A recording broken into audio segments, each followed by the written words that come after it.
नमस्कार भाई-बहनों, कैसे हैं आप सभी? जैसे कि हमने देखा था बेचारे फ्रेड को चोट लग जाती है और अपनी हमसे गुस्से में थी।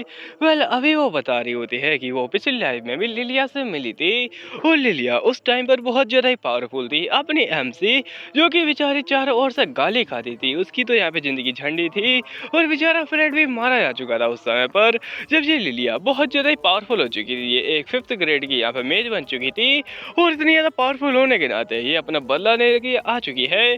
तो ये कहती है कि मैं कब से यहाँ पे इंतज़ार कर रही थी इस चीज़ का और मैंने बहुत बार सोचा, बहुत सारे तरीके सोचे तुम्हें मारने के, और मैं ये तरीके के साथ में आई हूँ। वो उसका गला दबाने लगती है और बहुत ज़्यादा गुस्से में होती है अपनी एम से, जो कि सारी उम्मीदें खो चुकी थी। उसको वही बातें याद रहती हैं जो कि मरते हुए फ्रेड ने बोली थी कि बस तुम जिंदा रहना और जीने की हर कोशिश करना।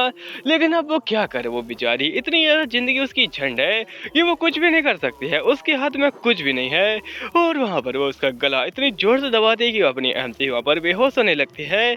लेकिन वो इसी चक्कर में उसका गला छोड़ देती है। ये बहुत ज़्यादा घबरा रही होती है, जैसे मानो उसने कोई पाप कर दिया हो, और यहाँ पे उसका गला छोड़कर वहाँ से वो जाने लगती है और अपनी एमसी बताती है कि उसके बाद में वो जो लड़की थी ना, वो वहाँ से चली गई और ऐसी गई कि कभी वापस ही नहीं आई। क्योंकि मुझे अगले दिन खबर आई कि एक 5th ग्रेड के यहाँ पे मेज ने सुसाइड कर लिया है, यानी अपनी लिलिया ने है। और अभी वो अपने यहाँ पे बेचारे फ्रेंड को हील कर रही होती है और अमून कहता है जल्दी से करो, और उसके यहाँ पे घाव को पकड़ रहा होता है। ये कहती है कि हाँ कर रही हूँ, और तुम बस उसके घाव को दबा के रखो, खून नहीं निकलना चाहिए, आई मीन गन्ने का जूस। और अपने यहाँ से ये सारी चीजें देखकर थोड़ी हैरान होती है। वो सोचती है बस शांत रहो, क्योंकि अभी ये दोनों उसको हील कर रहे हैं और वो भी यहाँ पे मरा नहीं है, तो यहाँ पे अच्छे से ठीक है और ज्यादा उसको चोट भी नहीं लगी है, बस उसके कंधे पे चोट लगी है। और उसका कारण नरेंद्र मोदी नहीं बल्कि ये छोटा बच्चा है। तो इस छोटी बच्ची ने यहाँ पे अपने पावर से उस भाले को कंट्रोल कर लिया था, जिससे कि उसको चोट थोड़ी कम लगे, उसकी स्पीड को भी धीमा कर दिया था ताकि इसको बचने का मौका मिले। लेकिन फिर भी थोड़ा बहुत तो घाव लगा है, पर वो जानलेवा नहीं है।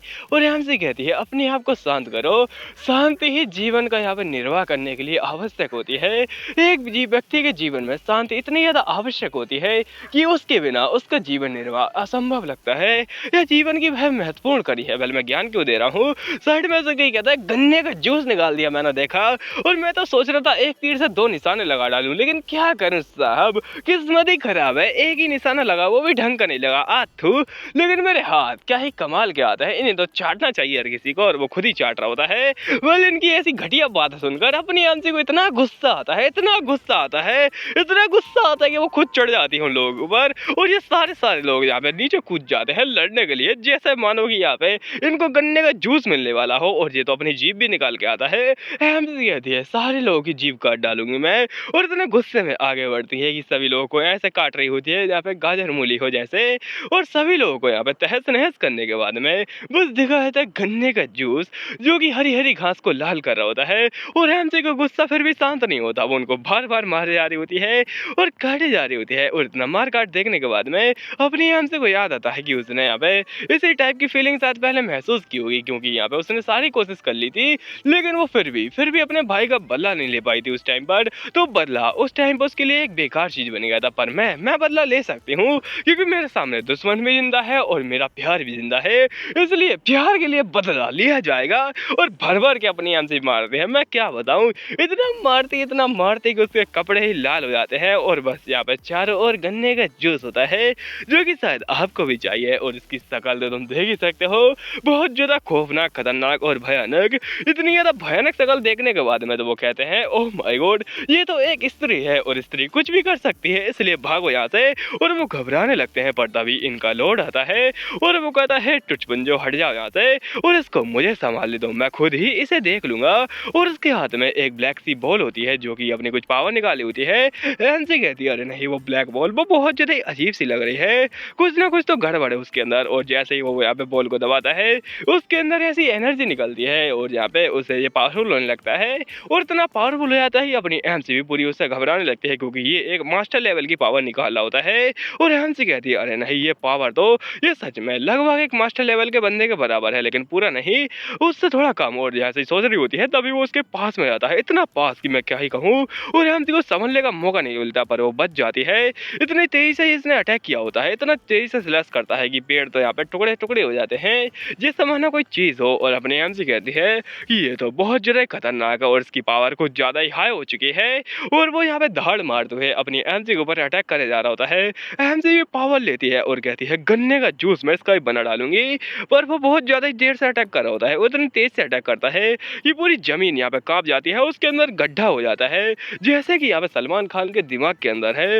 वेल ये दोनों के दोनों यहाँ पे घबराते हुए कहते हैं कि अरे नहीं, ये तो हमारे ऊपर भी अटैक कर रहे हैं, तो अब हमें क्या करना चाहिए। तो तीसरा कहता है भागो, अपना यहाँ पे जान बचाओ और भागो यहाँ से। और वो सारे के सारे लोग घबराने लगते हैं अपनी एमसी, और ये दोनों ऐसे लड़ रहे थे जैसे कोई महायुद्ध लड़ रहे हो, और ये दोनों के दोनों बहुत ज्यादा यहाँ पे घबराते हैं। यहाँ पे कहते हैं कि अब हमें क्या करना चाहिए। और जो तीसरा जिसकी आंखें बनाना साथ राइटर भूल गया, वो कहता है भागो, और वो तीनों के तीनों भागने लगते हैं, वो भी गाने के साथ में ही। एमसी और यहाँ पे इन दोनों को देख रही होती है और ये दोनों भी उसको देख रहे होते हैं और ये कहते हैं अरे नहीं, मुझे पता है इसके बारे में। और अमन बताता है कि मैं दरअसल उससे बहुत बार फाइट कर चुका हूँ और उसकी एक कमजोरी है कि अपनी एमसी के अंदर स्टेमिना की कमी है।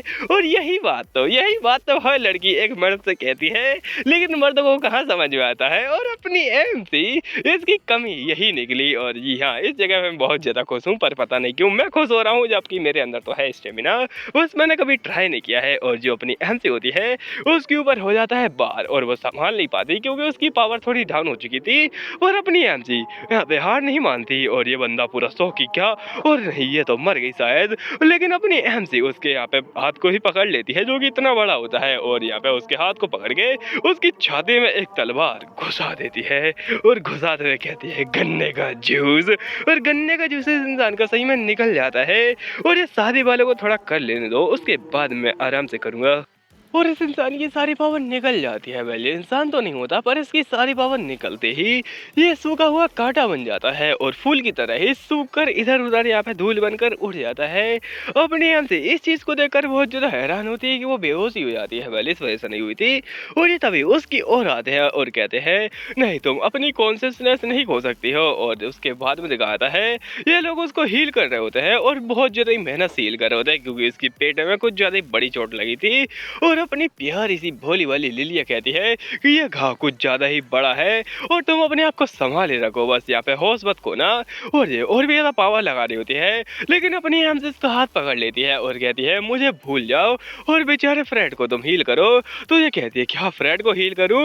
और ये बहुत ज्यादा घबरा रही होती है इस समय पर, क्योंकि इसको भी शक हो रहा था कि ये बचाए या फिर ना बचाए, क्योंकि इसकी नजरों में तो अपनी हम से एक विलेनेस है, विलेनेस जो कि बहुत ज्यादा रूथलेस और खतरनाक है। लेकिन इस समय पर वो अपनी एमसी यहाँ पे इसको बचाने के लिए आई थी, जबकि उसने यहाँ पे बदला लिया और यहाँ पे इतनी ज्यादा भयंकर फाइट की और अपना यहाँ पे सेक्रीफाइस कर डाला, पर वो मरी तो नहीं है। और ये कहती है कि वेल ये सब कर रही है और मुझे कुछ समझ में नहीं आ रहा है। लेकिन तभी उसको याद आती है अपने प्यारे से यहाँ पे फ्रेड की बातें कि अगर तुम यहाँ पे भरोसा नहीं करती हो तो बस ये सोचो कि उसने यहाँ पे तुम्हारे लिए इतना सब कुछ किया है, क्या सच में वो तुम्हारे भाई को मार सकती है। और ये कहती है वेल मुझे नहीं पता इसने मेरे भाई को मारा या फिर नहीं, लेकिन मुझे एक चीज अभी पता है जो कि मुझे करनी है, और वो है इसको हील करना। तभी इसका ध्यान जाता है उसी ऑर्ब की ओर और ये पूरी शौक हो जाती है और ये ऑर्ब उससे थोड़ा दूर पड़ा होता है। ये कहती है तो वही ऑर्ब है और ये यहाँ पे उसकी मेड ने दिया था, अपनी कोरेला की मेड ने, इसका नाम पता नहीं शायद चार्लोट था। तो ये कहती है कि तुम्हें क्या बदला नहीं लेना है, मैं तुम्हें कुछ दे सकती हूँ, अगर तुम उससे बदला ले लोगी तो मैं तुम्हें ये दूंगी ये मोती। और ये दरअसल एक क्रिस्टल है जो कि तुम्हारी पावर को 100 गुना बढ़ा डालेगा, बस पहले तुम्हें अपना बदला लेना पड़ेगा। अगर तुम बदला लेने में कामयाब हो गई तो मैं तुम्हारी हेल्प करूंगी। और ये इस समय पर फूल बन जाती है, तो इसलिए ये बदला लेना चाहती थी। लेकिन बेचारी अब ये देखकर पूरी हैरान होती है, पर यहाँ पे अभी वो अपना फोकस कर रही होती है उसको हील करने पर। और अमन भी कहता है कि फोकस इधर रखो, तुम किधर सोच रही हो। तो ये घबराते हुए सोचती है कि बस मुझे एक ही काम करना है, वो है इसको हील करना। और वो इतनी ज्यादा पावर लगाती है, इतनी ज्यादा पावर लगाती है कि निकल जाता है गन्ने का जूस। जी हाँ, बहुत ज्यादा पावर लगाती है। और गन्ने का जूस निकलने के बाद हमें दिखाता है अगले दिन, जहाँ पर ये लोग भागते भागते अपने इन लोगों से भी मिल जाते हैं और ये थोड़े कम होते हैं। तो अमन पूछता है तुम यहाँ पे क्या कर रहे हो, और कबाब में हड्डी भी पूछता है ओ तुम लोग यहाँ पर हो, और आखिर यहाँ पे तुम लोग की हालत ऐसी कैसे हो गई। तो ये बताता है कुछ नहीं, बस अटैक वगैरह हो गया था और ये छोटा बच्चा भी जा रहा होता है साइड में ही, फिर इसका थोड़ा ध्यान रखना इस छोटे बच्चे का। और ये कबाब में हड्डी पूछता है आखिर तुम्हारी हालत ऐसी कैसे हुई, और जरा देखो तो यहाँ पे तुम्हारी तो यहाँ पे इतनी ज्यादा बुरी हालत लग रही कि मैं क्या कहूँ, और सर फर्डिंग क्या वो ठीक है। तो ये कहते हैं हाँ बस थोड़ी सी यहाँ पे चोट लगी थी जो कि लिलियन ठीक कर दी है।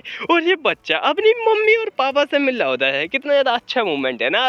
वेल ये मूवमेंट एक ही सेकंड का है क्योंकि इसके बाद में तो बस गम ही गम आने वाला है। तो एक सेकंड के लिए उसे खुश हो जाने दो और अपनी अहम सी इसकी यहाँ पे बाहों में होती है, आई मीन पीठ पर होती है। तो इसको देखकर अमन सोच रहा होता है कि वेल इसकी जो हालत लग रही है ना अभी, मेरे ख्याल से यहाँ पे काफ़ी समय लेगी इसको ठीक होने में और यहाँ पे क्या वापस चलना चाहिए ज़्यादा बातें करने के अलावा।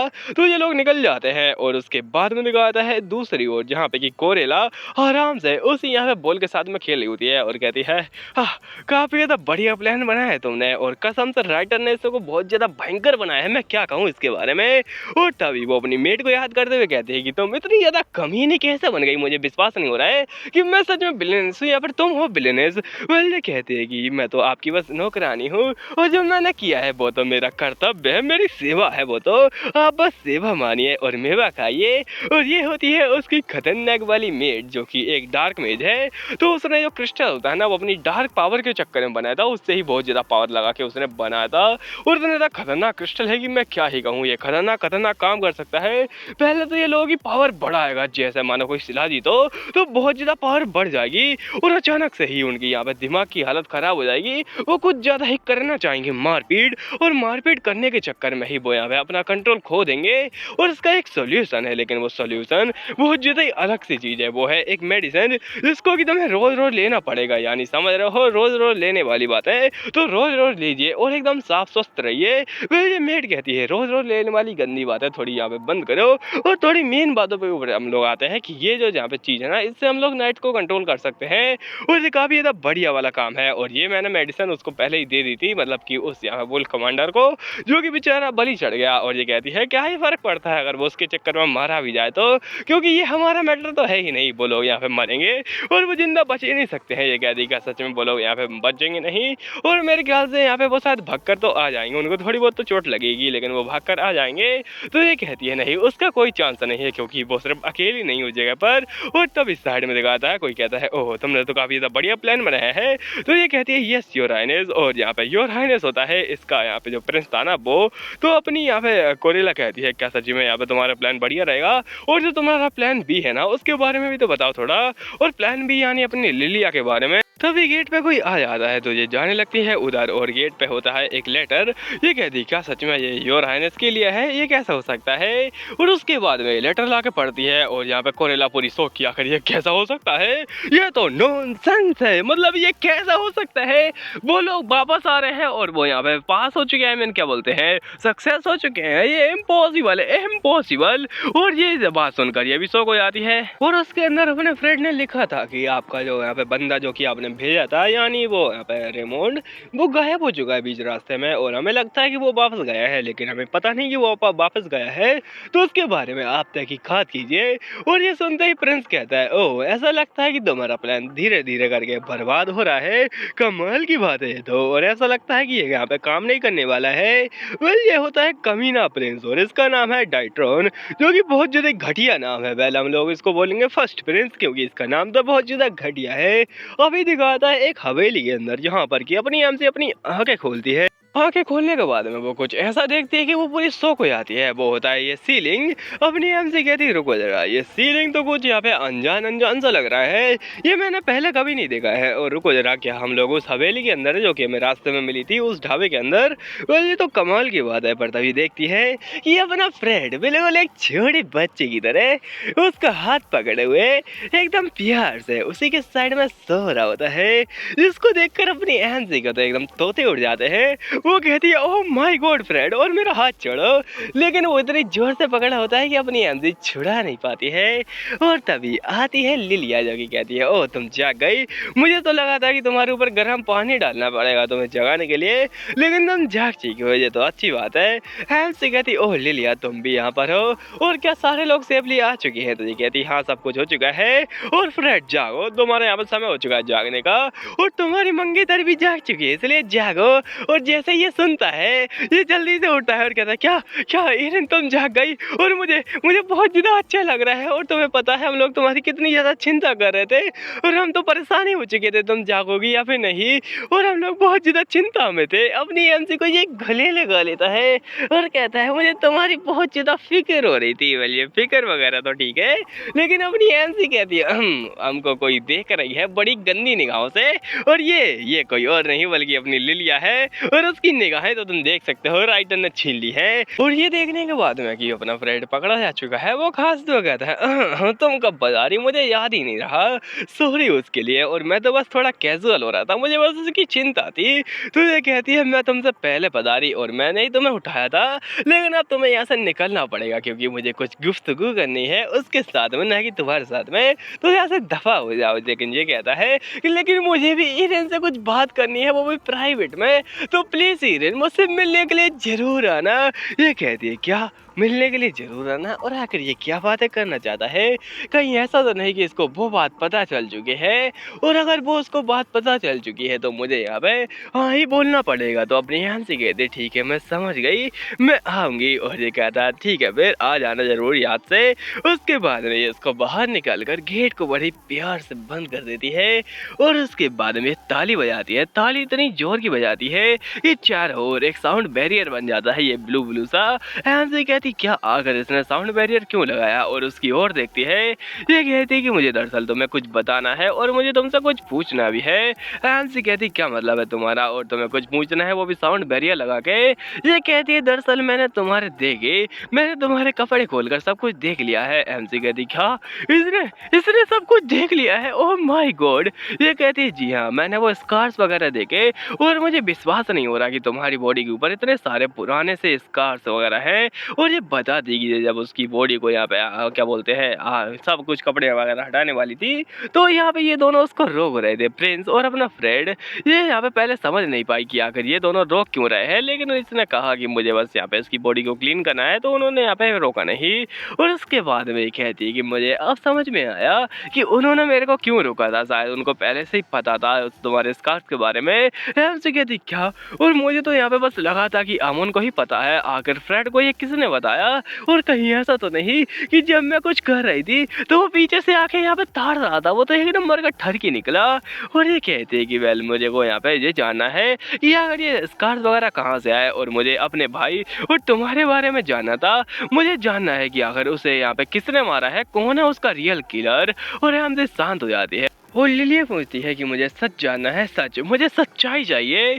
तो अपने हम से घबराने लगती है क्योंकि पिछली लाइफ में जब इसने सच्चाई बताई थी तो क्योंकि इसकी घटिया रेपुटेशन थी तो किसी ने यहाँ पे बात मानी नहीं इसकी, किसी ने इसके ऊपर भरोसा ही नहीं किया, और ये बेचारी सैड होकर वहाँ से चली गई। लोग इसकी यहाँ पे बहुत ज़्यादा तौहीन कर रहे थे उस समय पर, और इसने जिसको भी बताया, जिसने भी इसके ऊपर भरोसा किया, जिसको भी सच्चाई पता चली कोरेलिया की, वो भगवान को प्यारी हो गई। और तभी इसके पीछे से रेमोंड आता है, उसका भूत आता है, और वो कहते हैं बताओ, इसे भी बताओ सच्चाई, और ये भी तो जाननी चाहिए ना सच्चाई, ये अपने भाई से मिलेगी वो भी स्वर्ग में, तो भेज दो इसको वहां पर भी। और अपनी अहम से उसके हाथ कांपने लगते हैं और कहती है नहीं मैं इसको नहीं बता सकती हूँ। तभी अपनी लिलिया उसके हाथ पकड़ लेती है और कहती है यहाँ पे घुटने पर आते हुए ये प्लीज बस मुझे बता दो और मैं तुम्हारी बात मानने के लिए तैयार हूँ, बस मुझे बता दो, मुझे यहाँ पे सच्चाई जाननी है मेरे भाई के बारे में कि अगर उसके साथ में क्या हुआ था।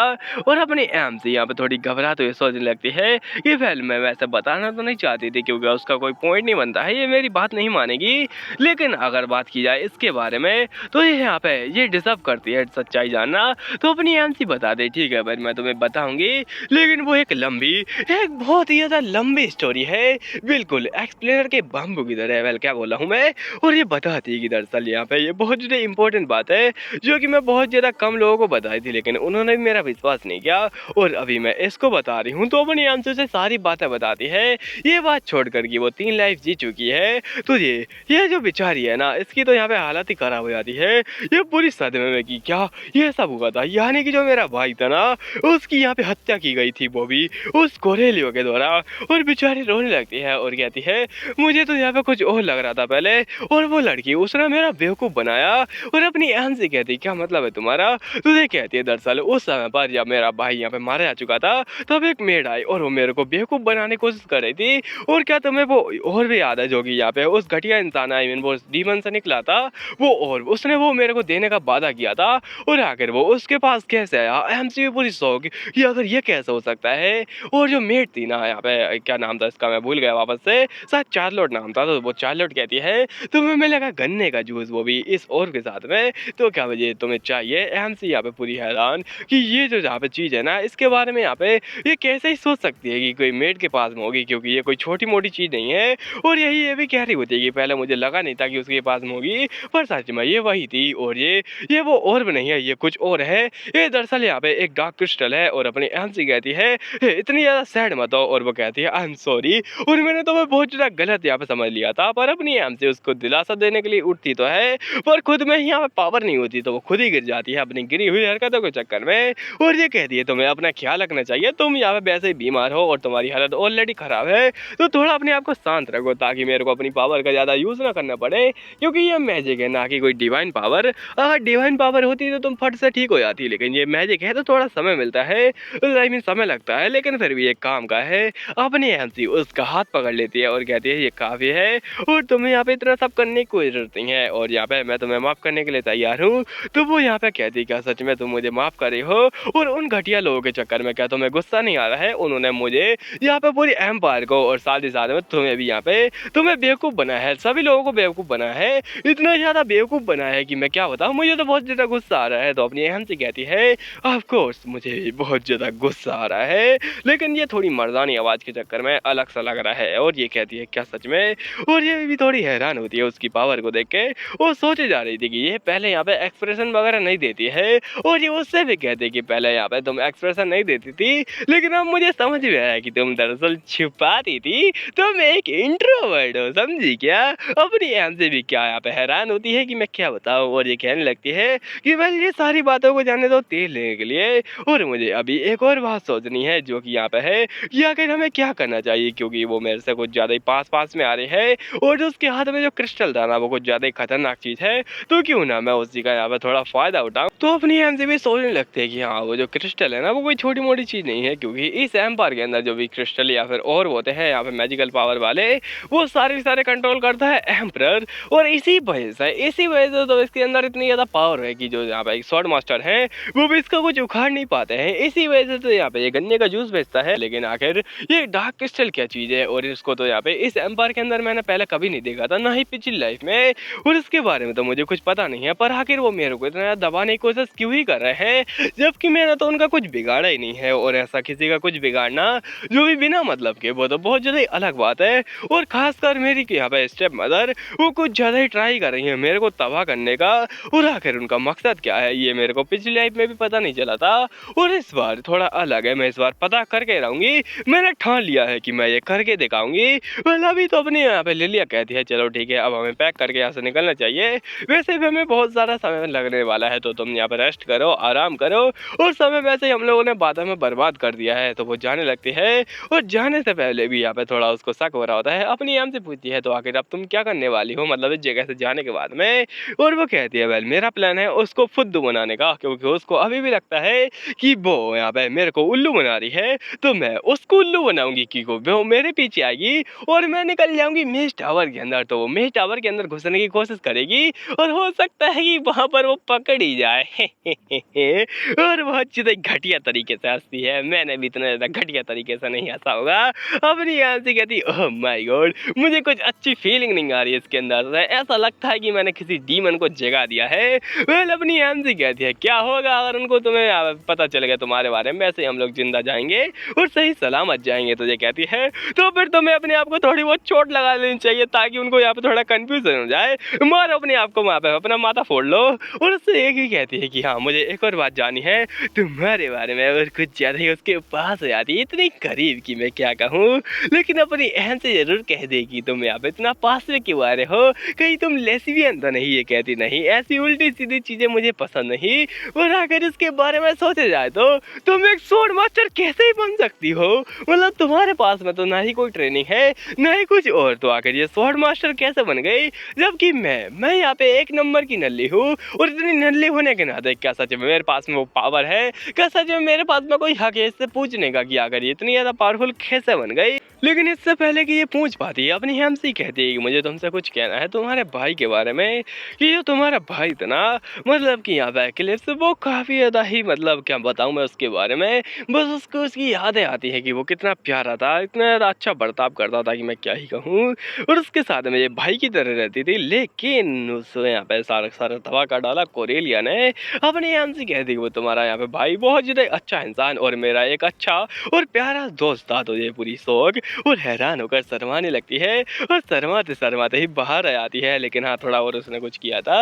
ये कहती है मैं उन कुत्तों को छोड़ूंगी नहीं जिन्होंने कि मेरे को धोखा दिया है, और आज मेरे को बहुत सारी चीज़ें पता चल चुकी हैं।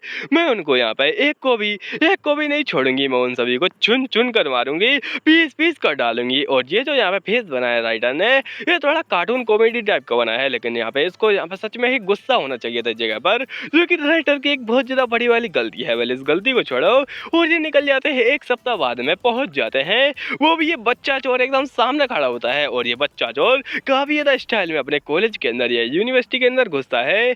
यहाँ पर कि ये बच्चा ही दूसरे लोगों को हेलो बोला होता है। अपनी एमसी भी उसको देखती है और कहती है आखिर ये बच्चा चोर यहाँ पर कब आया।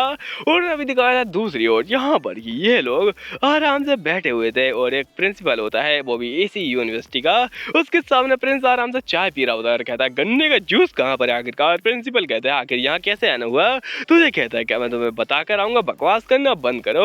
और वो कहता है नहीं माय लॉर्ड, मैं तो ऐसा ही कह रहा था। तो ये कहता है अगर बात किया तो मुझे बात करनी है उस बारे में कि आखिर यहाँ पे चल क्या रहा है, और मुझे किसी और से बात करनी है। और अभी दिखाया था कहीं और पर, यहाँ पर ही कोई इंसान घुसे जा रहा होता है, वो भी डॉर्मेट्री के अंदर, और उससे कोई लड़की कहती कि हे तुम यहाँ पे क्या कर रहे हो, तुम बिना यहाँ पे हमारे मास्टर के परमिशन के घुस कैसे गए। और अपनी एमसी के रूम में दिखाया था, यहाँ पर वो सामान पैक करी होती है, और कहती है फाइनली मेरा सामान था ना वो मैं यहाँ पे रख सकती हूँ, मैं फाइनली यहाँ पे आ चुकी हूँ कमरे के अंदर, और मेरे को बड़ी शांति लग रही है। तभी बाहर से इसको नॉइस वगैरह आती है, और ये बाहर जाती है। बाहर कुछ यहाँ पे लंबा चौड़ा आदमी होता है लाल बालों वाला।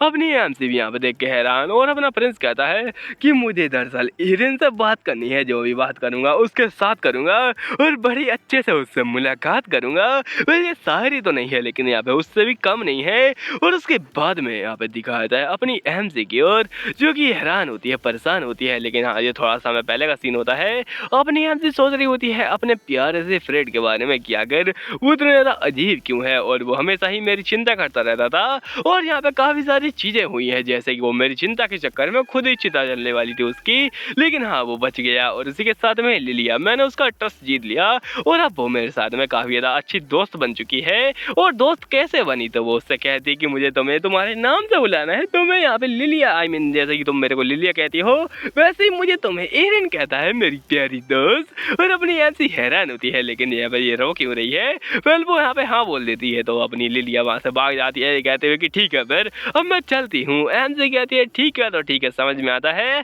लेकिन अगर उसके एक्सप्रेशन के साथ मैं क्या गलत था, मतलब ठीक है फिर भी क्या कह सकते हैं। और फाइनली मुझे कोई दोस्त मिल चुकी है, जो कि पिछली लाइफ में मुझे कोई नहीं मिली थी, और ये बहुत ज़्यादा ही अच्छी बात है। तभी यहाँ पे वही साउंड आता है, एमसी बाहर जाती है, गेट खोलती है, और ये यहाँ पे लंबे बालों वाला जुल्फिकार खड़ा होता है।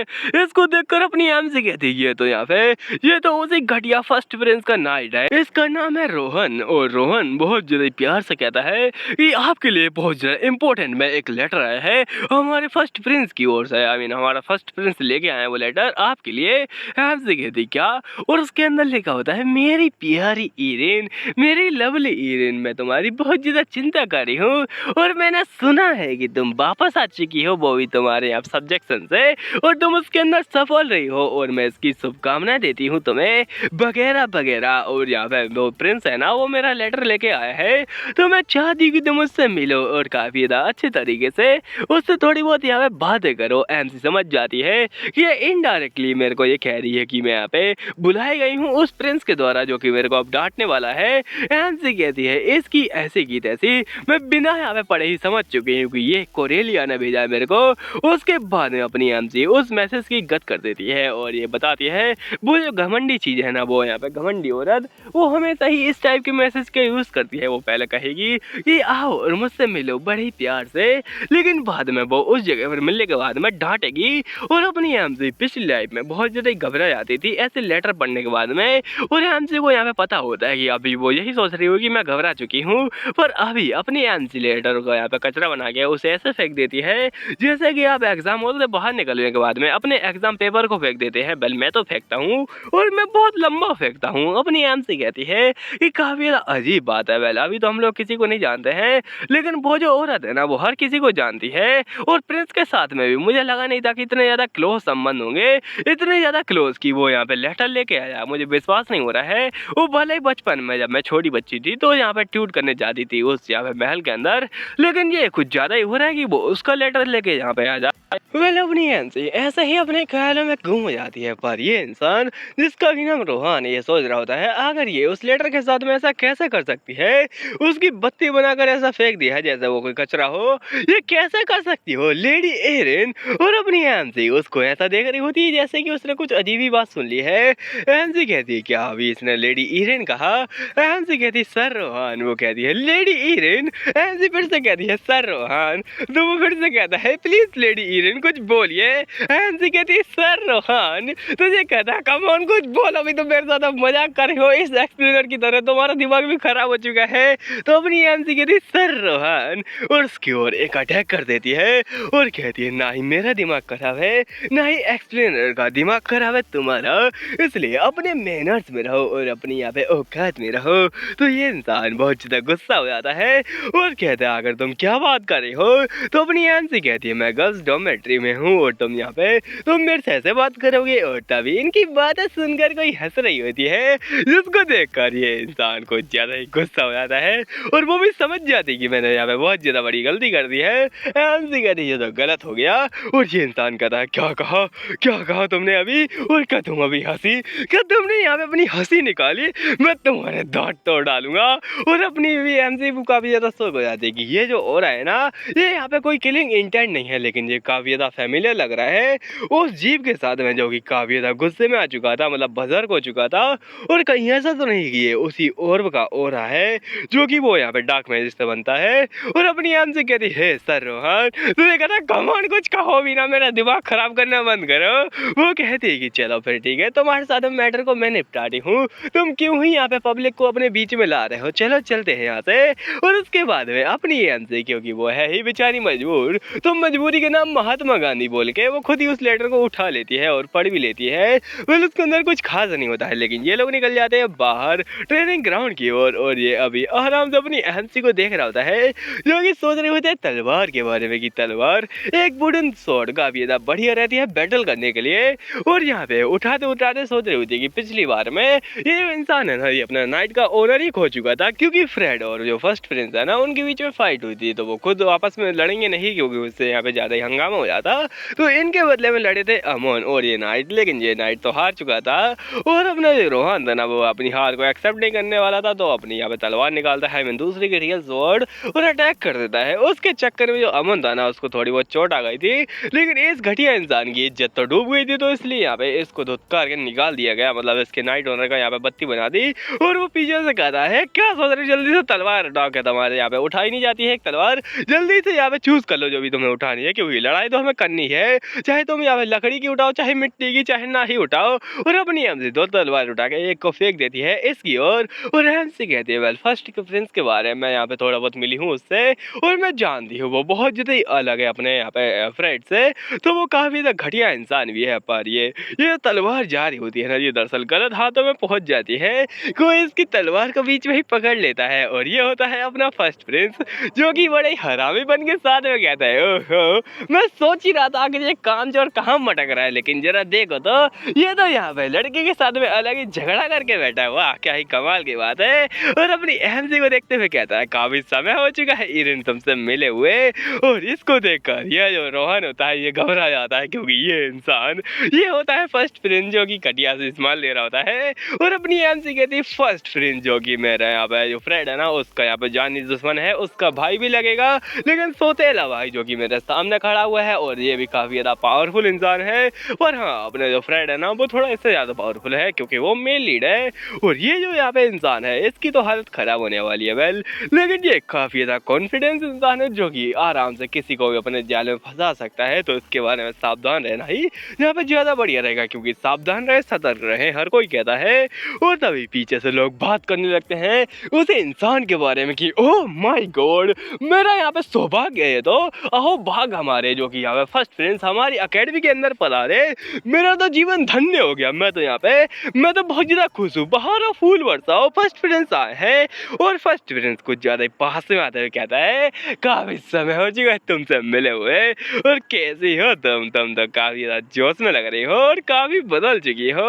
अपनी आम से कहती है वेल योर हाइनेस, मैं आपको ग्रीट करती हूँ, और ज़्यादा कुछ खास कहती नहीं है। ये देखकर ये भी हैरान कि आखिर ये जो लड़की है इतनी ज़्यादा कॉन्फिडेंस कैसे लग रही है, सिचुएशन काफ़ी ज़्यादा चेंज हो चुकी है और इतनी ज़्यादा पावरफुल कैसे लग रही है। अपने यहाँ पे वो उसका हाथ पकड़ लेता है, उसको अपनी ओर खींच लेता है और सोचने लगता है उसके बारे में, और उससे कहता है वेल अब तुम क्या सोचती हो उसके बारे में। और मैंने काफ़ी ज़्यादा बातें सुनी है कि यहाँ पे एक स्वॉर्ड मास्टर आया है जो कि बार बार लोगों को बचा लेता है। कितना ज़्यादा बड़ा कोइंसिडेंस है कि तुम्हारी पावर भी काफ़ी ज़्यादा बढ़ती जा रही है, और कहीं ऐसा तो नहीं कि तुम्हारे उसके साथ में कुछ रिलेशनशिप है। लेकिन हाँ, अपनी एमसी को भी पता है इसके बारे में, तो अपनी एमसी बताती है पहले तो मेरे को लगा था कि ये काफ़ी ज़्यादा अच्छा इंसान हुआ क्योंकि जो कोरेला थी उसने अच्छे तरीके से इंट्रोड्यूस कराया था, पर ये जो इंसान है बाहर से इतना भी क्यूट दिख ले, कि बाहर से कितना भी हैंडसम दिख ले, लेकिन है एक नंबर का कुत्ता और कमीना। अपनी एमसी भी इसके जाल में फंस गई थी। इसको पहले लगा कि काफ़ी ज़्यादा महान इंसान है इसलिए बहुत ज़्यादा इज्जत दी इसने, लेकिन अपनी एमसी एक बार यहाँ पर ट्रेनिंग के दौरान इससे यहाँ पे थोड़ी बहुत मुलाकात हो गई और उसकी माँ उसे मारे हुई थी बहुत बुरी तरीके से, और ये कहती है प्लीज मेरी हेल्प कीजिए। लेकिन वो इंसान अपनी एमसी का ही हाथ झटक देता है और अपने हाथ को साफ करते हुए कहता है डिस्गस्टिंग, और बहुत ज़्यादा घटिया तरीके से कहता है। ऐसा सुनते ही अपनी एमसी के पैरों तले से जमीन खिसक जाती है। जिसने यहाँ पे उसको महान आदमी माना था वो तो यहाँ पे एक नंबर का कमीना निकला, राम माना था रावण निकला, मैं क्या ही कहूँ। और अपनी एमसी इतनी ज़्यादा सैड होती है कि उसके बाद में वो उसको एक राक्षस की तरह देखती है, और ये राक्षस एक इंसान की बॉडी में था। वेल, मेरी बॉडी के अंदर भी एक राक्षस है जो कि एक नंबर का ठरकी है। लेकिन हाँ, अपनी एमसी अभी उसका हाथ दूर कर देती है और कहती है होगा तो कहीं का सैंसा, लेकिन ये यहाँ पर ऐसी हरकत नहीं कर सकता। और अपने यहाँ पे प्रिंस भी सो कि क्या ये कैसा हो गया, और उसको देख रहा होता है और ये सोच रहा होता है उसी के बारे में। ये जो लड़की थी ना, ये पहले मेरे से नजर मिलाने में भी डरती थी, ये मेरे को देखते ही अपनी नजरों को झुका लेती थी, घबराती थी मेरे से, और आज तक इसने नजरें नहीं मिलाई। लेकिन अभी देखो कितनी ज्यादा एरोगेंस के साथ मेरे को देख रही है। ये बदलाव ये मेरे को काफी ज्यादा यहाँ पे खुश कर रहा है और मैं काफी ज्यादा एक्साइटेड हूँ।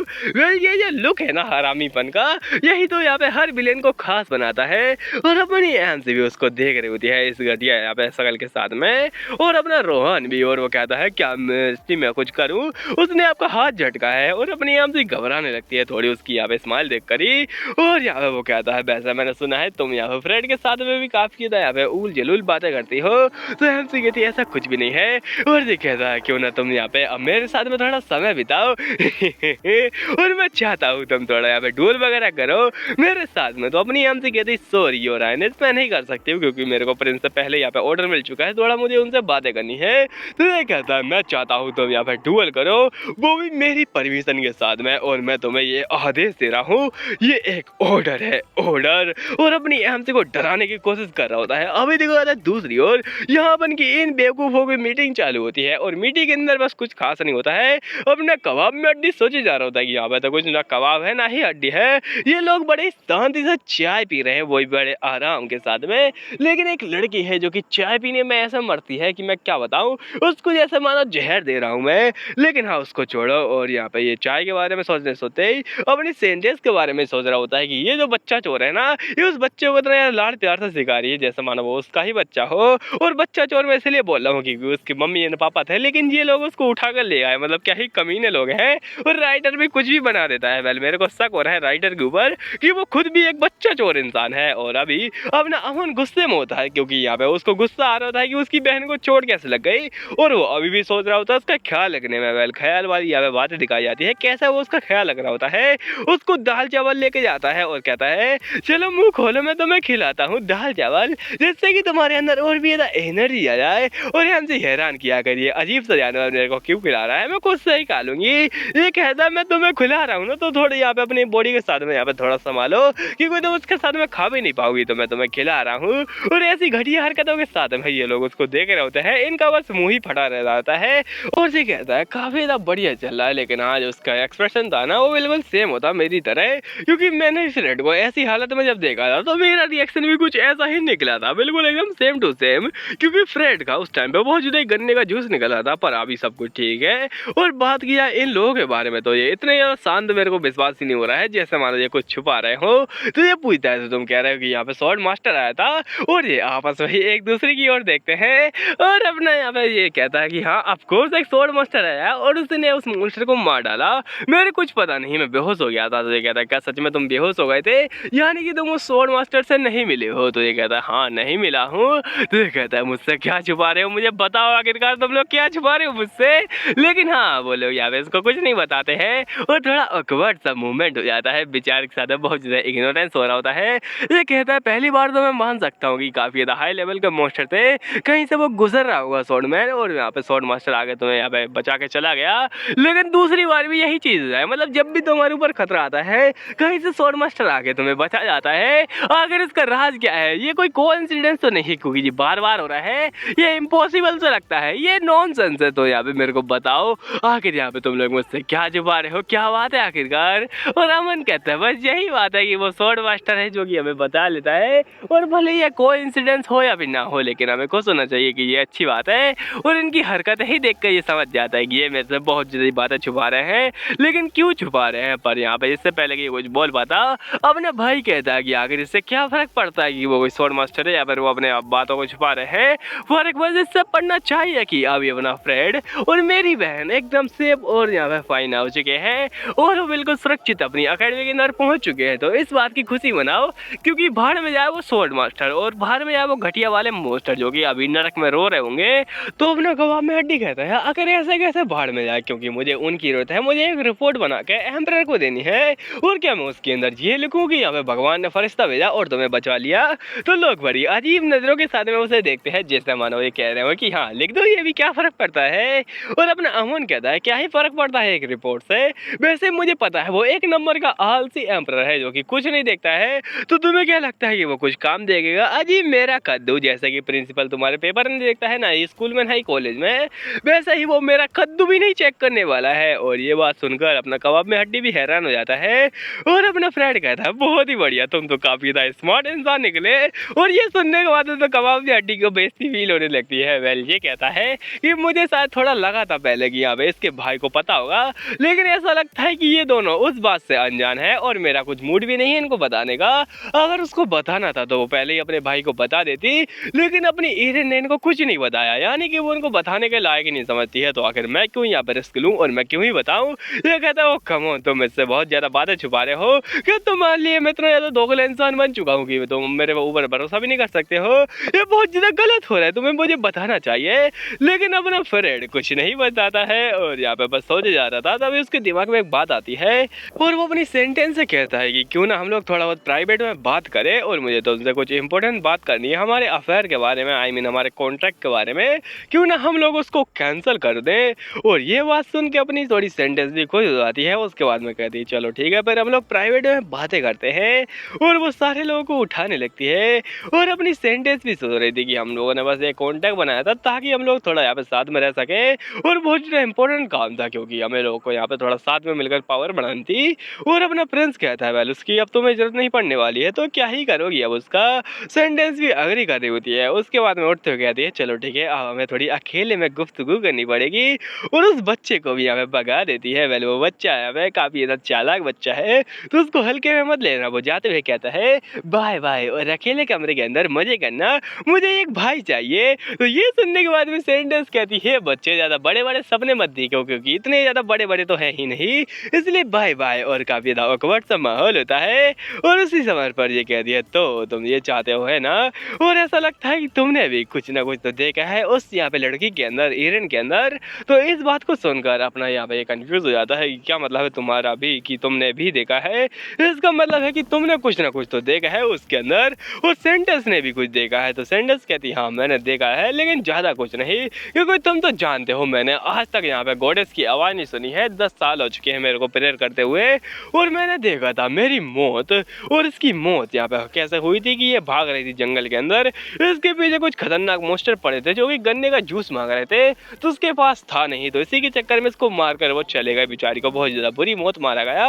और ये खेती की बैल मैंने देखी थी अपनी ही डेथ, पर मैं उससे भी ज़्यादा हैरान हुई कि मेरे को यहाँ पे गॉडेस की आवाज़ सुनाई दी। ये कहता क्या गॉडेस की आवाज़ सुनाई दी, तो ये कहती जी हाँ। और ये बताती कि दरअसल ये जो यहाँ पे बेसल स्टेज बन चुका है अब, जो कि इसकी मदर जो सेंटेंस थी ना उसका स्टेट था, तो उसकी यहाँ पे स्टेट की ये सेंटेंस है। तो इसी के चक्कर में ये गॉडेस की भक्त मानी जाती है और काफ़ी लोग इसकी यहाँ पे अच्छाइयाँ बुराइयाँ वगैरह बताते रहते हैं कि एक तो इसकी अच्छाई ये है कि ये थोड़ा बहुत अपना फ्यूचर देख सकती है, मतलब खुद का ही, तो थोड़ा बहुत इसको अंदाजा हो जाता है। इसके पास में डिवाइन पावर भी है, लेकिन दिक्कत ये है कि आज तक गॉडेस ने इसकी यहाँ पे बातों को नहीं सुना है, ना इसको कभी रिप्लाई दिया है। तो बेचारी रिप्लाई की भूखी है और इतनी ज़्यादा प्रार्थना करने के बाद में भी इसको रिप्लाई नहीं मिला, तो बेचारी को इग्नोर मार दिया गया। तो यही तो है BIP, वेरी इग्नोर्ड पर्सन। और अपनी बेचारी थी सेंटेंस वो बहुत ज़्यादा दुखी थी और कहती है इतना समय बीत गया मुझे प्रार्थना करते हुए लेकिन कभी नहीं मिला। और ये सारा हो रहा है उस घटिया कुत्ते एम्परर के चक्कर में, क्योंकि वो एक नंबर का कमीना इंसान है। और उसने क्या किया कि जो उसका बेसल स्टेट था, मतलब जिसको उसने कब्जा किया था, उसके सारे लोगों को भेज दिया एक खौफनाक सी जगह पर जहाँ पर ये मोस्टर और कौवे वगैरह उनको यहाँ पे लोच लोच कर खा गए बहुत ज़्यादा बुरी तरीके से। मतलब मैं क्या ही कहूँ, जैसा अपना चाइना ने किया था, मतलब तिब्बत वालों को इधर से उधर भेज दिया था तो उसके चक्कर में उनकी हालत खराब हो गई थी, वैसे ही मान लो तुम। तो उसने भी ये वही किया था और यहाँ पे बहुत सारी बुरी बुरी इसके बारे में खबरें फैल रही थी। पर क्योंकि ये एम्परर है तो ये बहुत ज़्यादा चालाक है। और उसी के साथ में एक और खबर फैल दी थी कि अपनी यहाँ पे जो MC है उसकी बेइज्जती हो रही है और वो बहुत ज़्यादा बुरी लड़की है। जब भी यहाँ पे एम्पायर में कुछ ना कुछ गलत होता अपनी MC के बारे में एक और खबर छपती और ऐसा लग रहा था जैसे मानो अपनी MC ना उसकी खबरें छुपाने वाली मशीन हो। जब भी उसके बारे में बुरी खबरें छपती अपनी MC को सामने लाया जाता और उसकी बुराई मारकर सारी यहाँ पे रूमर्स वगैरह को बदल दिया जाता। मतलब कि अपनी MC के बारे में बातें होंगी और उसको लोग इग्नोर मार डालेंगे क्योंकि उनको यहाँ पे काम की बातें नहीं करनी है, उनको यहाँ पे करनी है टाइम पास वाली बात है, जैसे कि यहाँ पे आंटियाँ वगैरह करती है टाइम पास वाली बातें। और ये सारी बातें ये भी सोच रही होती है और ये इस चीज़ को समझ जाती है जब ये न्यूज़ वगैरह देखती है तो इसको यहाँ पे गुस्सा आने लगता है एम्परर के ऊपर और ये कहती है मैं यहाँ पे अपने यहाँ पे एम्पायर का बदला लेकर रहूंगी, इस घटिया एम्परर से उन सभी लोगों का बदला लेकर रहूंगी जिनको कि इसने मारा है, मतलब बाप का, भाई का, दादा का, चाचा का, दादी का, सबका बदला लेके रहेगी ये तेरी सेंटेंस। और ये सेंटेंस बहुत ज़्यादा गुस्से में होती है लेकिन अपना प्लान बनाती है और प्लान के अनुसार ये अपने प्रिंस के साथ में कॉन्ट्रैक्ट मैरिज साइन करती है जिसके अंदर ये अपनी पावर बढ़ाती है क्योंकि ये एक प्रिंसेस है, यानी कि ये अपने जो क्या बोलते हैं इसका जो फादर है उनकी असली की बेटी है। तो असली यहाँ पे उसका फादर का नाम है और यहाँ पे जब सेंटेंस बनी थी तो इसका नाम मिट गया था, इसलिए आज तक मेरे को इसका नाम नहीं पता चला, तो उसका नाम यहाँ पे अभी भी पता नहीं चला है। और अपना फ्रेंड कहता है तो तुमने वैसे आवाज़ क्या सुनी थी, मतलब क्या आवाज़ थी और कब सुनी थी, तो ये बताते हैं जब हम लोग कैंप में गए थे तो यहाँ पे स्टार्टिंग में जब अपनी MC के साथ में सीन हुआ था इसका, तो ये जब अपनी यहाँ पे कैरेज से बाहर निकली थी तब यहाँ पे अपनी MC से मिली और अपने MC ने जब इसको ग्रीट किया तब यहाँ पे गॉडेस की आवाज़ आई। और गॉडेस की आवाज़ क्या थी कि उसे मत रोको, और बहुत ज़्यादा खतरनाक आवाज़ थी। ये सुनकर ये भी हैरान थी और कहती गॉडेस ने कहा कि उसको मत रोको, इसलिए मैंने भी नहीं ट्राई किया उसको रोकने का और बस यहाँ पे छोड़ के बैठी हूँ। तो अपना फ्रेंड कहता है क्या मतलब हो सकता है आखिरकार इसका कि उसे मत रोको, ये बहुत ज़्यादा अजीब है। तभी अमन आता है और कहता है बवाल हो गए छे और जल्दी से आप बाहर, क्योंकि बवाल बहुत ज़्यादा बड़ा है। ये कहते हैं क्या बवाल हो गया है, तो वो कहता है फर्स्ट प्रिंस आया है कॉलेज के अंदर और वो तबाही मचा रहा है। ये सुनते ही अपना प्रिंस यहाँ पे भागते हुए जाने लगता है और अपना अमन कहता है वो यहाँ पे वो तुम्हारी ईरन के साथ में है और ऐसा लगता है कि वो लड़ाई करने वाले हैं। और अभी दिखाया है जहाँ पर यहाँ पे लड़ाई के बीच में ही अपना प्रिंस कहता है चलो ठीक है लड़ो भिड़ो आपस में, और जो भी जीता वो यहाँ पे सिकंदर, बाकी हारने वाला एक नंबर का छछूंदर। और उसके बाद में यहाँ पे ये लोग लड़ाई करना स्टार्ट करने वाले होते हैं तो अपना प्रिंस कहता है और हाँ जीतने वाले को यहाँ पे इनाम मिलेगा और हारने वाले को बेइज्जती, और कुछ खास नहीं। अपनी यहाँ से सोच रही होती है आखिर ये मेरे को लड़ाना क्यों चाहता है, मतलब इसको क्या ही मिलने वाला है। और वो थोड़ा डीपली सोचती है तो लोगों को देखने के बाद में उसको समझ में आ जाता है। तो दो फालतू की निब्बी बातें कर रहे होते हैं, ये हर जगह कैसे घुस जाते हैं मुझे विश्वास नहीं हो रहा है। मतलब हर जगह इनको घुसना है, चाहे लव अफेयर हो, चाहे ही खतरनाक जगह है। मैं तो यहाँ पे यही मान के बैठा हूँ कि जब दुनिया का अंत होगा तब ये दोनों लब गुरु यहाँ पे ज्ञान फैल रहे होंगे लब के बारे में। फिर उनको छोड़ो और ये बातें कर रहे होते हैं ये फुद्दू सी लड़की ये क्या ही लड़ पाएगी उस यहाँ पे महान इंसान के साथ में। वो दरअसल हमारे प्रिंस का यहाँ पे कमांडर नाइट है जो कि बहुत ज़्यादा पावरफुल है, उसके साथ में क्या ही लड़ पाएगी। एमसी कहती तो ये मेरा नाम यहाँ पे गिराना चाहता है, मेरा नाम को मिट्टी में मिलाना चाहता है, लेकिन इस बार ये कामयाब नहीं होने वाला है। पर जरा देखो तो इसने काफ़ी सारे नाइट वगैरह छुपा के रखे हैं नॉर्मल लोगों के अंदर, आखिर ये क्या प्लानिंग कर रहा है। और मुझे तो ऐसा लगता है कि इसके पास में कोई और प्लान है और ये मौका ढूंढ रहा है उसको एग्जीक्यूट करने का, या फिर हो सकता है मेरी कोई गलती ढूंढ रहा हो ताकि ये यूनाइट को बोलकर मेरा खात्मा करवा सके। और वो कहता है क्या तुम डर गई, क्या तुम घबरा रही हो, चलो रेडी हो जाओ और ये तुम्हारा पहली बार होने वाला है शायद, तो यहाँ पे तुम्हें सोचना चाहिए इसके बारे में। और सोचने वाली बात है तो उसके बारे में ही सोच लेना क्यों ना तुम्हें यहाँ पे अपने प्रिंस को छोड़कर मेरे साथ में आ जाना चाहिए। वैसे ही मुझे पता है उसका बहुत ज़्यादा छोटा है दिमाग, तो वो तुम्हें ज़्यादा खुश नहीं कर पाएगा, इसलिए तुम मेरे पास में आ जाओ। और अपनी एमसी की उन्हीं चीज़ों को याद कर रहा होता है जब अपनी एमसी बहुत ज़्यादा घबराई हुई थी। और ये एक इमेजिनरी सीन है, ये कोई रियल सीन नहीं है। तो ये कहता है उस टाइम पर जब ये छोटी बच्ची थी तो मेरे से बहुत ज़्यादा घबराती थी, उसी की तरह आज भी घबराओ और एक भाई वाली बच्ची की तरह बस बोल दो कि यस योर हाइनेस। एमसी कहती है यस योर हाइनेस, आपकी ऐसी की तैसी। अगर आप यहाँ पे अगर आप ये बोलना चाहते हैं कि मैं आपके पास में आ जाऊँ तो भले ही मेरे को प्रिंस को छोड़ना पड़े, भले ही मेरे को एम्पायर में किसी भिखारी से शादी करनी पड़े, लेकिन मैं आपसे तो शादी नहीं करूँगी, मैं एक्सप्लेनर से शादी कर लूँगी क्योंकि वो काफ़ी ज़्यादा अच्छा और हैंडसम इंसान है। ये सुनते ही शौक हो जाता है और कहता क्या इसने अभी क्या कहा है। लोग भी पूरे शौक है, जो अपना रोहन होता है वो भी पूरा शौक, लोग तो अपना मुंह फाड़ फाड़ के देख रहे होते हैं और एक तो अपना मुंह ढक लेता है क्योंकि उसको ही पता है मुंह फाड़ने से अच्छा यहाँ पे अपना मुंह छुपाना है क्योंकि मक्खी कहीं से भी घुस सकती है। और ये लोग पूरा सन्नाटे में आ जाते हैं क्योंकि यहाँ पे माहौल इतना खतरनाक होता है। रोहन कहता है अब तो ये अपनी यहाँ पे सीमा पार कर चुकी है, क्या ये यहाँ पे जिंदा बच भी पाएगी। और अपना प्रिंस उसको गुस्से में घूर रहा होता है, गुस्से में बहुत ज्यादा गुस्से में, इतना ज्यादा गुस्से में कि जो पीछे निब्बा निब्बी थे ना उसके दोस्त घबरा जाते हैं। और तभी वो अपनी एमसी को हाथ पकड़ता है और कहता है ये बहुत ज्यादा अलग है कि अब तुम इस प्रकार की हरकतें कर रही हो, तुम काफी ज्यादा चेंज हो चुकी हो, जरा देखो तो अपनी आप को, अब तुम्हारे अंदर इतना सारा कॉन्फिडेंस आ चुका है जहाँ पे पहले तुम काफी ज्यादा घबराई लगती थी और अपनी एमसी अभी भी घबरा रही होती है। तभी वो कुछ ज्यादा पास में अपनी एमसी को खींच लेता है और कहता है क्या तुम मुझसे दूर जाने की कोशिश कर रही हो, तुम चाहे कितना भी दूर जाओ मुझसे लेकिन कभी मुझसे भाग नहीं पाओगी और अंत में तुम मेरे ही सामने आओगी। और मैं सोच रहा था तुम्हें अपनी एम्प्रेस बनाने का, और अब ये और भी ज्यादा इंटरेस्टिंग हो तो जा रहा है। और एमसी भी काफी ज्यादा घबराने लगती है, वो सोच रही होती है आखिर इसका मकसद क्या है, क्या ये मेरे को पाना चाहता है। लेकिन तभी इसका हाथ कोई और पकड़ के हटा देता है और कहता है तो अपना हाथ हटाओ उससे। और एमसी भी देख के पूरी हैरान की आखिर ये कौन है, प्रिंस भी देख के हैरान की ये कहाँ से आया।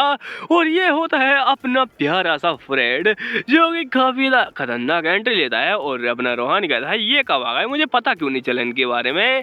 और उसने अपने फर्स्ट प्रिंस का हाथ पकड़ा होता है, तो जो फर्स्ट प्रिंस होता है इसको यहाँ पे हैरानी हो रही होती है और जो उसके नाइट होते हैं वो भी एग्रेसिव होने लगते हैं, पर ये उनको मना कर देता है और ये बताता है कि दरअसल ये अभी तक जिंदा क्यों है, क्योंकि जो नॉर्मल लोग होते हैं वो तो यहाँ पे प्रिंस वगैरह का हाथ पकड़ते ही मार दिए जाते हैं, तो ये जिंदा है उसके फादर के चक्कर में, क्योंकि उसके फादर ये जानते हैं कि यहाँ पे कचरा फैलाने के बाद में कैसे उसको मेंटेन किया जाता है। तो वो कोई ऐसे इंसान नहीं है जो कि अपनी जिम्मेदारी से भागे, क्योंकि जरा तुम देखो यहाँ पे एम्पायर यहाँ पे कितना ज्यादा कमाल के तरीके सारी चीजें संभाला है, एम्पायर को भी संभाला है और इन सारे लोगों को भी संभाला है। क्या ही खतरनाक एम्पायर है। अब तो मेरे को यहाँ पे इसका फैन होने का मन कर रहा है। बेल छोड़ो इसको, कमीना तो कमीना ही रहता है। और ये जो इंसान है ये थोड़ा हैरान होता है कि आखिर ये ऐसा क्या देख रहा है मेरे को, और कहीं ऐसा तो नहीं कि ये थोड़ा बहुत यहाँ पे प्यार में आ चुका है। और अभी ये दोनों ही हैरानी से देख रहे होते हैं। अपनी एमसी कहती प्रिंस आप यहाँ पे क्या कर रहे हैं, और उसकी ओर थोड़ा जाने लगती है। ये देखकर इसको और भी गुस्सा आने लगता है कि ये मेरे को इग्नोर करके जा रही है और अपने फ्रेंड का हाथ चढ़ाते हुए कहता है ओ तो तुम अब यहाँ से जाने की कोशिश कर रही हो, वेल मेरा रुमाल लेके आओ। अब मेरे को यहाँ पे काफी ज्यादा मजा आने लगा है, पहले तो मेरा थोड़ा बहुत भी इंटरेस्ट नहीं था पर ये और भी ज्यादा मजेदार होता जा रहा है। और अपना अमन भी घबराने लगता है और कहता है अरे नहीं ये तो कुछ ज्यादा ही चल रहा है। और अपना फ्रेंड कहता है पहले उसको यहाँ पे मेरे साथ में बात करनी है तो इसलिए मैं उसको ले जा रहा हूँ बस। तो ये कहता है ओ कम ऑन हम लोग यहाँ पे बैटल करने वाले हैं, तो क्या तुम नहीं चाहते कि वो मेरे साथ में बैटल करे या मेरे नाइट के साथ में, और क्या तुम उसको ले जाने वाले हो बीच बैटल में से, ये तो बहुत ज्यादा गलत बात है ना। तो फ्रेंड कहता है पहले यहाँ पे मैं उसका मंगेतर हूँ तो इसलिए उसकी जिम्मेदारी बनती है कि वो मेरे साथ में आए ना कि तुम्हारे साथ में, इसलिए चलो हीरिन। और उसका हाथ पकड़ के वहां से उसको ले ले जाता है बड़े प्यार से। ये एकदम हैरान होता है, उसका नाइट कहता है क्या मैं उनको रोकूं? ये कहता नहीं, अभी उसकी कोई जरूरत नहीं है। और लोग बात कर रहे थे फर्डिन के बारे में कि ये तो कमाल का इंसान है, वो फ्रेडी होता है, तो उसके बारे में बात कर रहे होते हैं लोग। और जब अपना फर्डिन अपनी एमसी को लेके जा रहा होता है तो ये थोड़ा अजीब से सोच विचार करता है और एमसी के चेहरे को देखकर पता नहीं इसको क्या सोच में आता है, तो ये कहता है फर्डिन रुक जा वहीं पर। और फर्डिन भी हैरान क्या करे ये क्या बोलना चाहता है, तो वो रुकता है, पीछे देखता है। ये कहता है पहले तो मेरा बिल्कुल भी इंटरेस्ट वगैरह था ही नहीं मैरिज के अंदर, और पहले मैं भी सोचता था आखिर बड़े बड़े लोग होते हैं एलोन मस्क जैसे, उन्हें क्या ही इंटरेस्ट होता है लड़की के अंदर, मैं अभी तक समझ में नहीं आया था मेरे को, तो अब मेरे को समझ में आ रहा है। और मोदी जी का भी मेरे को यहाँ पे उदाहरण देना पड़ेगा। वेल भले वो अभी आपको सिंगल लगते हैं, लेकिन हाँ जवानी में उनकी बहुत सारी गर्लफ्रेंड वगैरह थी जिनके बारे में किसी को भी नहीं पता है, मतलब 10-20 से भी ज्यादा, इतनी सारी कि मैं उन्हें गिना भी नहीं सकता हूँ। और अपना यहाँ पे प्रिंस जी इसी तरीके से कह रहा होता है कि अब मेरे को समझ में आ रहा है आखिर यहाँ पे एक बीबी होने का मतलब क्या होता है। तो अब मैं यहाँ पे इस खेल के अंदर और भी ज्यादा इंटरेस्टेड हूँ और ऐसा लगता है कि तुम्हारी थोड़ी बहुत फीलिंग वगैरह जाग चुकी है। लेकिन हाँ तुम्हें तो पता है ना, जब तुम किसी से प्यार करते हो वो वाला प्यार नहीं, लेकिन किसी से अफेक्शन रखते हो तो उसका नतीजा क्या होता है, हर बार की तरह वो तुम्हें छोड़कर चला जाएगा, या फिर वो तुमसे नफरत करने लगेगा, या फिर वो कहीं और चला जाएगा जहाँ पर कि तुम पहुँच नहीं सकते हो और तुम बस अपने हाथ फैलाते रह जाओगे उसके सामने। है ना तुम भूले तो नहीं हो ना उन सारी बातों को। तो ये कुछ पास्ट का सीन होता है जो कि अपने प्रिंस को शायद पता है, और अपनी एनजी भी सोच रही होती है इसी बारे में कि हाँ पक्का ही इनका कुछ ना कुछ तो पास्ट होगा जो कि ऐसा कि मेरा था। लेकिन इस इंसान के बारे में अच्छे तरीके से जानती हूँ कि ये कितना बड़ा कमीना है, तो वो कमीना कहता क्यों ना हम लोग एक शर्त लगाएं कि अगर मैं यहाँ पे जीत गया तो ये लड़की मेरी, अगर मैं हार गया तो ये लड़की तुम्हारी। तो अपना फर्डिन बीच में आते हुए कहता है वो कोई चीज नहीं है जिसको कि तुम ऐसे यहाँ पे शर्त में लगा दोगे, वो मेरी यहाँ पे होने वाली वाइफ है और वो मेरे साथ में रहेगी चाहे तुम कुछ भी बकवास कर लो, इसलिए बाहर में जाओ। और मैं तो उसको लेके चला। ये कहता है अब तुम मेरे को रोकना चाहते हो, ये अभी इधर इंटरेस्टिंग है और सूर अभी इधर हंसने के बाद में उसको पता नहीं क्या शौक चढ़ जाता है। फर्डिन भी यहाँ पे अपने मन के अंदर सोच रहा होता है इसके यहाँ पे ख्याल को देखकर कि कहीं ये पागल तो नहीं हो गया है। पहले वो इसको इग्नोर मार के वहां से चला जाता है और अपना फर्स्ट फ्रेंड भी यहाँ पे सोच रहा होता है उसके बारे में कि वो जो लड़की थी जो कि यहाँ पे शर्माती थी, घबराती थी, उसके अंदर पहले कॉन्फिडेंस वगैरह नहीं था, पर हाँ वो तलवार के द्वारा चूज की गई है, उसको यहाँ पे तलवार ने चूज किया है। और मेरे को पहले समझ में नहीं आया कि आखिर मेरे फादर एक तलवार के द्वारा चूज की गई लड़की को क्यों ढूंढना चाहते हैं। वो पहले बहुत ज्यादा मेहनत कर रहे थे ताकि वो यहाँ पे उसका गलत हवा पाए। और यहाँ पे जो अपनी कोरिला है ना वो बस एक हथियार है, वो बस एक टूल है एम्परर के लिए। और ये कहता है अब मुझे समझ में आ रहा है क्योंकि ये काफी ज्यादा मजेदार है, इसके अंदर बहुत ज्यादा मजा आता है किसी यहाँ पे तलवार के द्वारा चूज की गई लड़की को हराना। अब मैं उसे अपनी बीवी बनाऊंगा, उसके बाद में मजे ही मजे और काफी ज्यादा गंदे विचार होते हैं पहले इसके। उसके बाद में ये लोग आ जाते हैं एक पार्क के अंदर, काफी ज्यादा ब्यूटीफुल सा पार्क होता है और अपनी एमसी कहती सर फर्डिन। और यहाँ पे ये फर्डिन उसी की बातों को याद कर रहा होता है कि वो कितने गंदे तरीके से इसके बारे में बोला था और ये सोचता है कि ऐसा लगता है कि उसके यहाँ पे हाथ कुछ ज्यादा बढ़ते जा रहे हैं और कहीं ऐसा तो नहीं कि वो कुछ प्लानिंग कर रहा है। वेल उसको नहीं पता कि अपनी एमसी एक स्वॉर्ड मास्टर है, तो अभी तो वो अटैक करेगा नहीं, और अगर उसने अटैक किया अभी तो वो कुछ नहीं बिगाड़ पाएगा जब तक कि उसके हाथ में यहाँ पे दो स्वॉर्ड मास्टर न जाए। इसका मतलब ये है कि कहीं ऐसा तो नहीं कि वो प्लानिंग कर रहा है दोनों स्वॉर्ड मास्टर को अपनी एमसी के खिलाफ करने का। वेल मेरे को शक हो रहा है तभी एमसी कहती सर फर्डिन आप मेरी बातों तो सुन ही नहीं रहे हैं, प्लीज रुक जाइए ना, आखिर आप यहाँ पे ठीक तो है ना। और आपका यहाँ पे एक्सप्रेशन ऐसा बदल क्यों गया कि आप चिंता में हैं। और ये भी थोड़ा रुक जाता है उस जगह पर और उसको याद आता है कितनी जोर से उसने हाथ पकड़ा था अपनी एमसी का और कहता है सॉरी चीजें ऐसी हो गई और मेरे चक्कर में ये सारी चीजें तुम्हें देखनी पड़ गई। एमसी कहती है ये शायद मेरी गलती है तो मेरे चक्कर में आपको देखना पड़ गया हो। तो ये कहता नहीं ये कोई बात नहीं हुई। और अभी मेरे को रियलाइज हो रहा है कि शायद यहाँ पे जो अमन है ना वो यहाँ पे पहले ही विड्रॉ कर चुका है, मतलब उनके पीछे आ रहा था लेकिन वो वापस जा चुका है। एमसी कहती वो तो जा ही चुका था क्योंकि आप मेरा हाथ पकड़ के जो बैठे थे इतने टाइम से, और ये अभी भी उसका हाथ पकड़े ही होता है, मतलब कुछ ज्यादा ही लवेरिया हो रहा है इनको।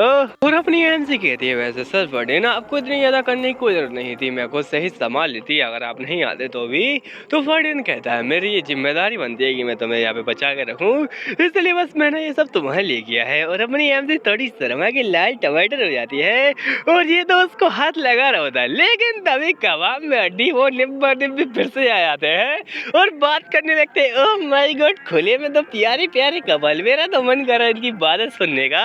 और इतने गंदे कपल होते हैं कि मैं क्या ही कहूँ, ये निब्बा निब्बी की ऐसी की तैसी। और उसके बाद अपनी एमसी कहने लगते हैं क्या सच में आपको मेरे ऊपर भरोसा है।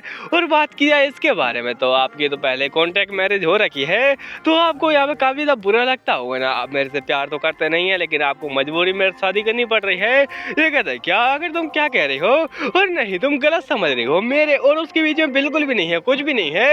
एमसी कहती क्या मतलब है, बिल्कुल भी नहीं है। ये कहते हाँ बिल्कुल भी नहीं, कुछ भी नहीं। और वो तो दरअसल एक कॉन्ट्रैक्ट था, तो हमारे बीच में कॉन्ट्रैक्ट था, और तुम बाद में समझ जाओगे इस बात को। एमसी कहती क्या, इसका मतलब ये है कि ये दोनों अभी यहाँ पे आपस में प्यार नहीं करते हैं, ना ही पहले करते थे।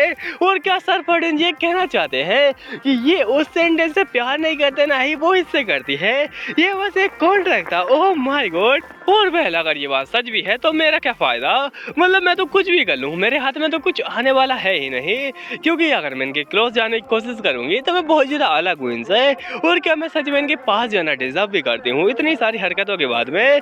तभी प्रिंस खुद इसके पास में आता है, इसका हाथ पकड़ता है और कहता है मुझे तुम्हारे ऊपर पूरा भरोसा है, और मैं चाहता हूँ कि मैं अपनी लाइफ तुम्हारे साथ में ही जीऊँ। और उसका हाथ जहाँ पे चूम लेता है, वो कहता है कि मैं तुम्हें प्रोटेक्ट करना चाहता हूँ। अहमदी थोड़ी शर्मा रही होती है, और काफी ज्यादा लवी डवी मूवमेंट होता है इस जगह पर। पहले मैंने कुछ डायलॉग ऐड किए हैं, वो थे नहीं इसके अंदर।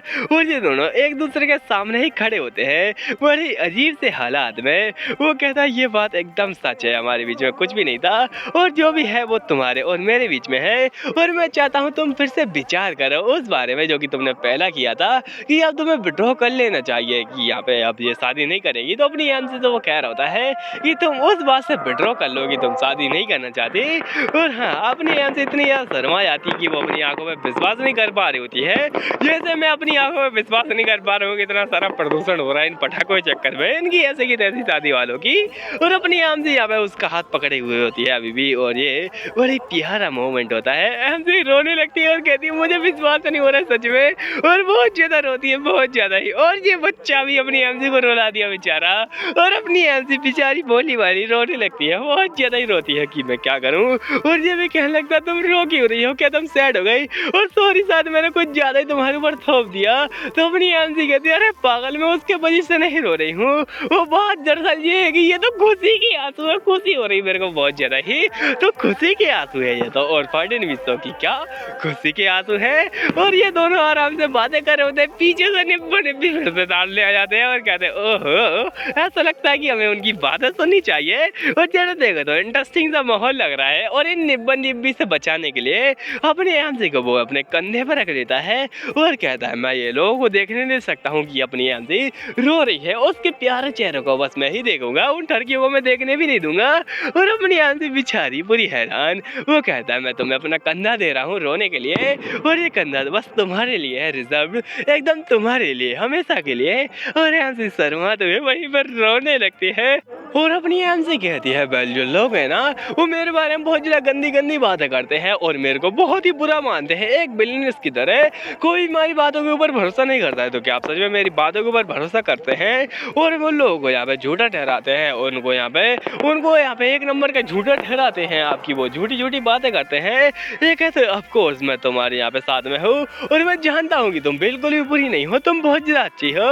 एंड उसकी स्लीप पकड़ी हुई होती है बिल्कुल किसी छोटी बच्ची की तरह, उसकी यहाँ पे कंधे में सिर रखकर रोने लगती है और अपनी एमसी अपने ही मन में खो जाती है। ये इंसान भी अपने ही दिमाग में खो जाता है कि हाँ ऑफ कोर्स मुझे इसको बचाना तो है। और एमसी ये सोच रही होती है कि पिछली लाइफ में भी ऐसा ही सेम था, इसने बहुत ज्यादा कोशिश की थी, इतनी ज्यादा कि इसे पता चल चुका था कोरिला के बारे में और साथ ही साथ इसके पीछे कौन है उसके बारे में यहाँ पे इसको शक होने लगा था, लेकिन ये कभी पता नहीं कर पाया कि आखिर कोरिला के पीछे कौन है।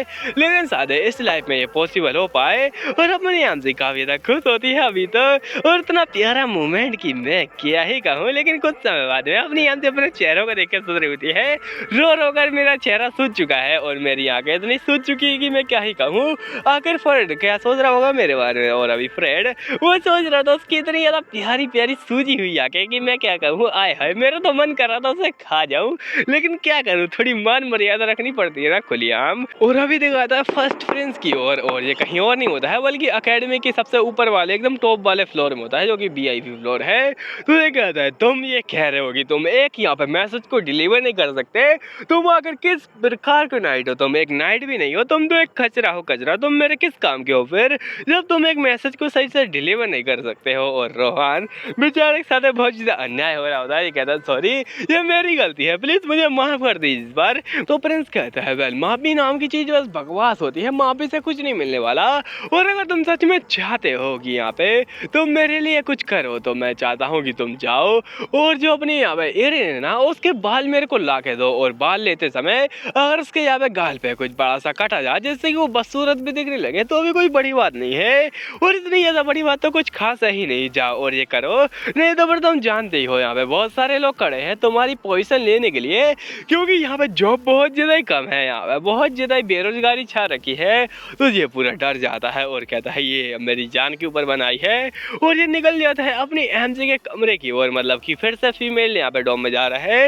ये कितना ज़्यादा ठरकी हो सकता है। और ये कहता है वेल कुछ दिनों पहले एक मीटिंग थी जिसके के अंदर यहाँ पे ये लोग यहाँ पे डांस वगैरह कर रहे थे, और आज फिर से एक यहाँ पे क्या बोलते हैं एक पार्टी है यहाँ पे उन लोगों के आने की खुशी में। तो ये सोच रहा होता है क्यों ना यहाँ पे इसी मौके का फ़ायदा उठाऊँ और जाके उसको चोट बजा दूँ, क्योंकि यहाँ पे पक्का ही जो अपने फ्रेंड्स होंगे ना उन्होंने ये तो नहीं कहा होगा कि मैं उसके बाल लेके आऊँ, क्योंकि ये तो काफ़ी ज़्यादा ईजी चीज़ रहेगी। और अगर ये बाल लेके जाएगा फ्रेंड्स कहेंगे छी मेरे तो नालायक लोग पाल रखे हैं जो कि मेरी बातों को भी नहीं समझ पाए, तुम कितने ज़्यादा फालतू हो, जाओ उठाओ यहाँ पे इसको मगरमच्छ को खिला दो।